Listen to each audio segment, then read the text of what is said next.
Petra মানব সভ্যতার এক বিস্ময়কর সৃষ্টি। পাহাড়ের মধ্যে পাথর কেটে বানানো হয়েছিল এই নগরী।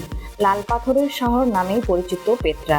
লোহিত সাগর থেকে প্রায় ৮০ কিলোমিটার দূরে জর্ডানের দক্ষিণ পশ্চিমের শহর ওয়াদি মুসার ঠিক আগে হুর পাহাড়ের পাদদেশে এর অবস্থান। পেট্রা নগরী ছিল সুরক্ষিত এক দুর্গ ও অর্থনৈতিকভাবে সমৃদ্ধ। পেট্রা বিখ্যাত মূলত এর অসাধারণ প্রাকৃতিক সৌন্দর্য আর গুরুত্বপূর্ণ স্মৃতিস্তম্ভগুলোর জন্য।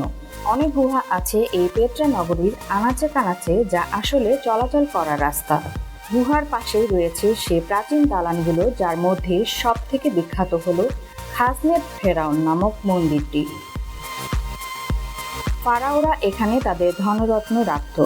এর আরও একটি অর্ধ গোলাকৃতি নাট্যশালা আছে, যেখানে ৩,০০০ দর্শক একসাথে যে কিছু উপভোগ করতে পারে।